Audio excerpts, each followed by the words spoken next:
In the near future, humanity is going through a time of conflict and hope. Mankind is carrying out expeditions to the star looking for forms of intelligent life and the promise of progress. We meet the astronaut Major Roy McBride. While taking a psychological test, he explains he is calm and steady. Roy claims he is focused on doing his best. He will take pragmatic decisions without allowing his mind to linger on unimportant things, just the essential ones. Roy adds he won't rely on anyone or anything, nor is vulnerable to committing mistakes, and finishes the evaluation saying his BPM resting is 47. After that, an automated voice tells him that he has passed the test. As we listen to Roy's words, we can see a hue of dissatisfaction on his face and how distant he and his wife are. Roy heads outside to diagnose a robotic arm on the International Space Antenna that appears to be malfunctioning. As he goes there, we hear his voice saying that he has always wanted to be an astronaut for the future and progress of humanity. While Roy is approaching the unit he has to check, he hears some electrical humming followed by a heavy thud. Suddenly, Roy communicates through the radio that he is seeing a power surge on the post placed right next to Roy's. After seeing some other astronauts falling from the antenna, Roy decides to act fastly while he listens to desperate people on the radio telling him to get off the tower. Once he reaches the power source, Roy cuts the power, but it explodes anyways. Unfortunately, the chain explosion makes Roy fall from the tower and starts to spin. As he descends, he tries to establish communication with the radio and says that the atmosphere is too thin to stabilize. Since he is an experienced and skilled subject, he knows he has to keep the tumble down in order not to black out. Once he gets into the Earth's atmosphere, he unfolds his parachute, and even though some of the broken antenna parts puncture the parachute, Roy manages to land. Then, a group of soldiers goes to assist Roy and realize that he has survived. Later, Roy watches the news and discovers that some mysterious power surges of unknown origin are threatening the future of human life. One of these surges caused the immense disaster in the antenna. After surviving the incident, Roy McBride is informed by U.S. Space Command, SpaceCom, the United States Armed Forces branch operating in space, that due to the catastrophe, he is required to join them and have a secret meeting.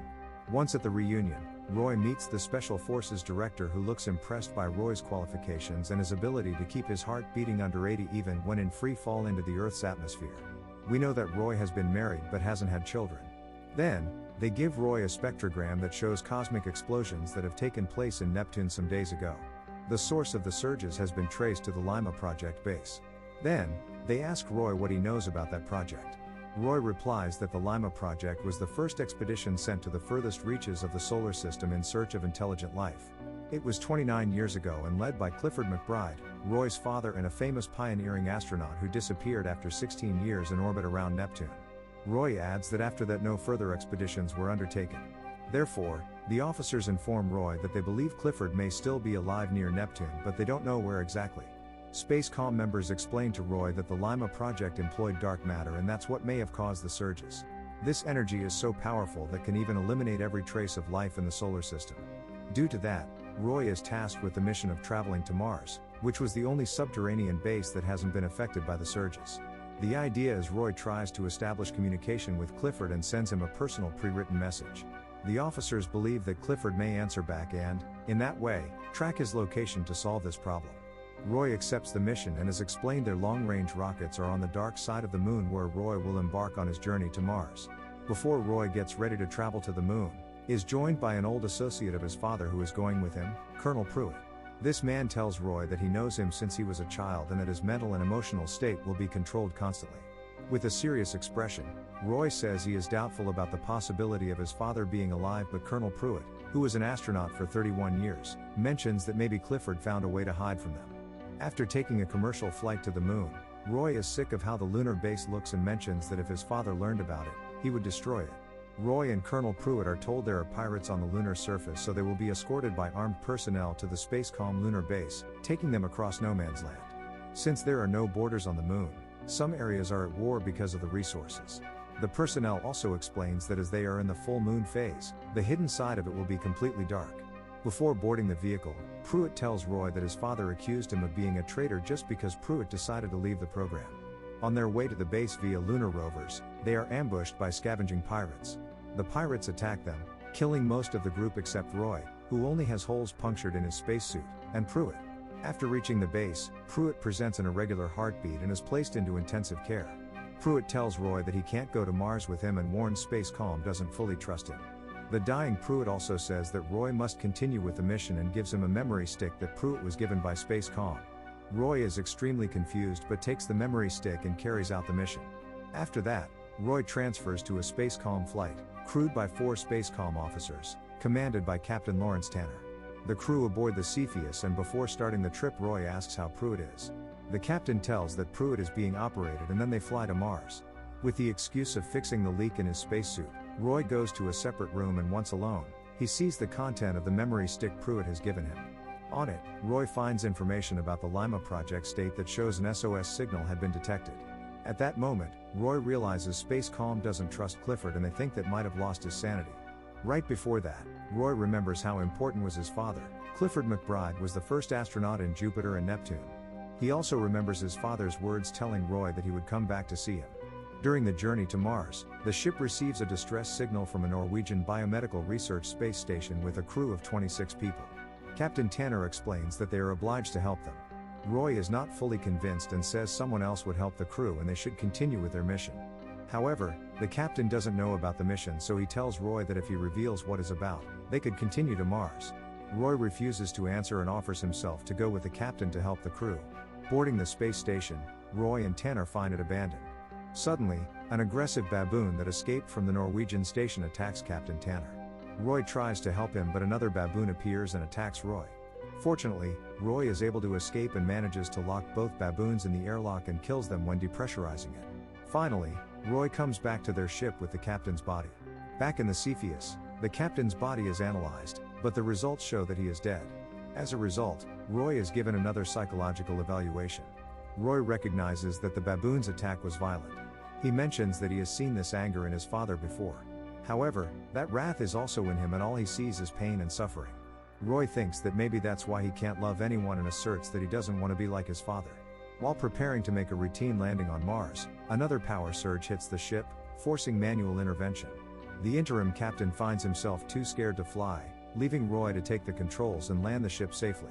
When they land and everyone is safe, Roy says he won't take credit for the landing and won't say anything about the interim captain's fear. Having landed on Mars, which appears to have only one man settlement, Roy first passes through the cold, moody customs office before being taken to the underground Space Comm base. There he briefly meets Helen Lantos, the facility's director, and is then tasked with recording voice messages to be sent to the Lima project in the hope that Clifford will respond. Using secure communications, Roy reads the message to his father. Roy affirms that Space Comm knows that the alterations are not Clifford's fault, but they want to take control over the situation and even offer a rescue mission. Unfortunately, they don't receive any response. After this session, Roy is alone in a room trying to decide if he wants to find his father or just get rid of him. Anyways, he realizes that he is being used at Space Comm's convenience. In the next session, Roy decides to try a different strategy. Instead of reading the pre-written speech, he goes a bit off script. Roy improvises and tells his father he would love to see him. Roy also mentions memories from his childhood. He says he is an astronaut who has given his whole life to space exploration and that he hopes to meet his father. The crew apparently receives a response, but is not revealed to Roy. Instead, he is abruptly taken off the mission because of his connection to Clifford. After that, Roy has said that he will be sent back home and, as his heartbeat goes over 80, he will have to take one more psychological test. Although Roy says he is happy to come back home and acts calmly during the evaluation, he doesn't pass because his personal connection to the mission is considered a psychological risk to himself and the mission's success. While being kept in a comfort room, Roy is visited by Lantos, who reveals she is a native Martian and has only been once to Earth as a child. Lantos asks Roy if he is there due to the surges, to which Roy replies that's classified information. Lantos then says Space Comm is sending the Cepheus fully loaded with a nuclear payload for the destruction mission of the Lima project base. She also reveals that she is the daughter of Lima project crew members, so they both are victims of the Lima consequences of this project. In a secret conversation, Landos explains that there's a possibility of a huge disaster, but Space Comm has already determined that Roy is no longer allowed to participate in the mission. After that, she shows Roy classified footage from the Lima project. This video is about the SOS signal sent many years ago, and reveals that Clifford's crew attempted to take control of the ship and mutinied against him trying to return to Earth. Clifford mentions that this led him to kill them all by shutting down their life support systems. This decision, driven by the desire to find new forms of intelligent life, took the lives of the guilty and the innocent alike, including Lando's parents. Since Space Comm can't afford to have their reputation ruined, They covered it up by making Clifford McBride out to be a hero, but instead, he was a killer, and now Roy has to live with that. After discovering the harsh truth, Roy realizes he is the only one who can confront his father, so he decides to take up arms and asks Lantos if there's a way to get into the ship traveling to Mars. She agrees to take him to the ship, but she couldn't get him in. Therefore, even though she knows Spacecom will be after her, Lantos takes Roy through a lake beneath the rocket launch site where he could sneak out of the base and get into the Cepheus. As the rocket takes off, Roy boards it and an alarm alerts the captain. Roy announces that it's just him and assures that he is not a menace, but the crew is ordered to neutralize him. Despite Roy's best efforts, the altercation ends in the death of the entire crew. Now alone, Roy takes command of the ship and sends a message explaining what has just happened. Although everything ends up with the whole crew dead, Roy affirms that wasn't his intention and that he is still fully committed to continuing with the mission. Finally, Roy claims that he would shut down any communication until he is near the objective of a long-lasting 79 days trip. During the long journey to Neptune, he reflects on his relationship with his father, as well as that of his estranged wife, Eve. The isolation and stress of the mission take a toll on his mental condition, but after several weeks he arrives at the Lima project.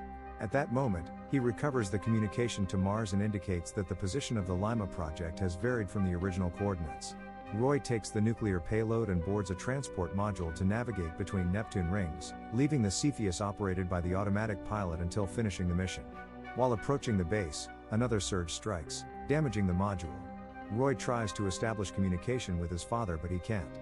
Due to the damages suffered by the surge, the module can't be attached to the base, forcing Roy to enter through a spacewalk. Once inside, Roy wanders through the Lima project base, which is nearly abandoned, and the bodies of its dead crew are floating around. As Roy is planning the nuclear payload, his father appears and finally meets him. Clifford McBride, now the sole survivor of the base, explains to his son that the cause of the surges is the ship's malfunctioning antimatter power source, which was damaged during the mutiny, and which he has been unable to solve. Roy tells his father he doesn't have to continue worrying about that, he is there to solve it and to take them back to Earth. However, Clifford says that there's nothing important for him on Earth. He claims he has never cared about his wife or Roy and has never thought of coming back. Although these words deeply hurt Roy, he tells his father he still loves him. Then, Clifford reveals that he has continued to work on the project all these years, refusing to lose faith in the possibility of non-human intelligent life. The father congratulates his son for having reached the base all alone and mentions that if the members of the crew had been more like Roy, they would have found what they were looking for. Despite his father's protests, Roy arms the payload and prepares to return to his ship with Clifford. Coming back to the Cepheus, Clifford activates his spacesuit's thrusters to launch himself into deep space and refuses to return to Earth. Roy desperately tries to save him, but Clifford refuses the help and tells his son to leave him. Roy insists on saving his father, but in the end, Clifford convinces Roy to let him go, leaving a distraught Roy to watch his father drift away in Neptune's orbit. Alone, Roy wonders what is the point of continuing with everything. However, he manages to thrust himself back onto his ship, going through Neptune's ring using a piece of the Lima project ship's hull to shield himself, while also bringing along with him the data retrieved from the base. Once in the Cepheus, he communicates with Mars base and says he is going to destroy the Lima project base to avoid more surges to damage Earth. Roy adds that, as he does not have enough fuel to return under his own power, he would use the shock wave from the nuclear explosion to propel the ship home. Finally, Roy encourages Spacecom to find a ship in case he doesn't survive in order not to lose all the Lima project data. Finding that this data strongly suggests that humans are the only intelligent life in the universe, Roy finds himself imbued with a renewed desire to reconnect with those closest to him. The shock waves drive Roy home, who lands in a military base and is rescued by soldiers. When he returns to Earth, he passes a new psychological evaluation after sleeping well and being stable. With a new sense of optimism, Roy decides to take care of his loved ones, determined to live and love. In the final scene, we see him in a bar waiting for his wife Eve, with whom he seems to be reconnecting.